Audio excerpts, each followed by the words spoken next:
আজকের আবহাওয়াটা বেশ ঠান্ডা। আর এই ঠান্ডা ঠান্ডা আবহাওয়ায় আমার তো ভীষণ ইচ্ছে করে গরম গরম কিছু খাওয়ার জন্য। তাই যেই ভাবা সেই কাজ। হ্যালো এভরিওয়ান, আসসালামু আলাইকুম, welcome to my new blog. আমি যেহেতু আগেই ভেবে রেখেছিলাম যে আজকে গরম গরম কী খাওয়া যায়, তাই প্রসেসটা আমি আগে থেকেই শুরু করে দিয়েছিলাম। আজকে আমি খাবো গরম গরম ডাল পুরি।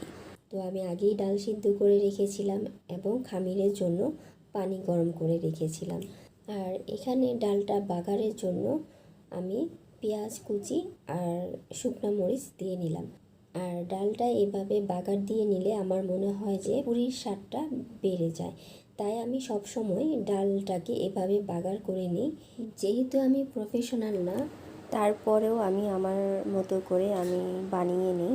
আর এর আগেও আমি কয়েকবার বানিয়েছি এবং ঘরের সবাই খেয়ে খুব প্রশংসা করেছে। আর খাবার খেয়ে যখন ঘরের মানুষ প্রশংসা করে তখন নিজের কাছে আরও অনেক ভালো লাগে। তো আমি যখন বানাচ্ছিলাম তখন আমার মেয়েও আসে। বাইরে তো কম বেশি আমাদের সবারই খাওয়া হয়, কিন্তু ঘরে তৈরি করে পরিবারের সবাইকে নিয়ে খাওয়ার যে আনন্দ সেটা অন্য কিছুতেই পাওয়া যায় না। তাই আমি মাঝে মাঝে ট্রাই করি নিজ হাতে কিছু বানিয়ে পরিবারের সবাইকে নিয়ে খেতে। তো একে একে আমার সব পুরিগুলো বানানো শেষ হয়ে গিয়েছে। এখন আমি তেলে ভাজবো। তো চলুন দেখি তেলে ভাজলে দোকানের মতো আমার পুরিগুলো হয় কি না। পুরিগুলো দেখেই অনেক শান্তি লাগতেছে, কারণ যেটাই দিচ্ছি সেটাই ফুলকোর মতো ফুলে যাচ্ছে। তো আমার কাছে মনে হচ্ছে যে আমরা যে পুরিগুলো কিনে খাই বাইরে থেকে ঠিক দেখতে তেমনটাই হয়েছে, মাশাআল্লাহ। তো যখন ঘরে বানানো কোনো জিনিস সুন্দর হয় তখন কিন্তু দেখতেও অনেক ভালো লাগে। তো আজকে আমার ঘরে শসা ছিল না, তাই আমি সালাদ করতে পারিনি, কিন্তু টমেটো সস তো ছিল, যেটা দিয়ে আমি তৃপ্তি সহকারে পুরিগুলো খেতে পারবো।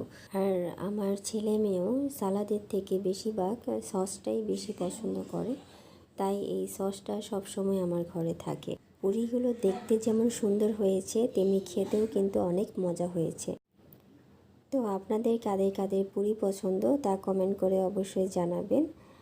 আর আমার পুরিগুলো দেখতে কেমন হয়েছে সেটাও জানাবেন। তো টমেটো সসটাও আমার কাছে ভালো লাগছিল, তাই আমি চেটে পুটে খাচ্ছি। আর আমার কাছে মনে হয়েছে আর একটু ঝাল দিলে ভালো হতো, কিন্তু যেহেতু বাচ্চারা খাবে তাই আমি ঝালটা একটু কম দিয়েছি। তাই আমি এক্সট্রা কাঁচামরিচ নিয়ে নিলাম, কারণ কাঁচামরিচ দিয়ে পুরি খেতেও আমার কাছে এভাবে অনেক ভালো লাগে।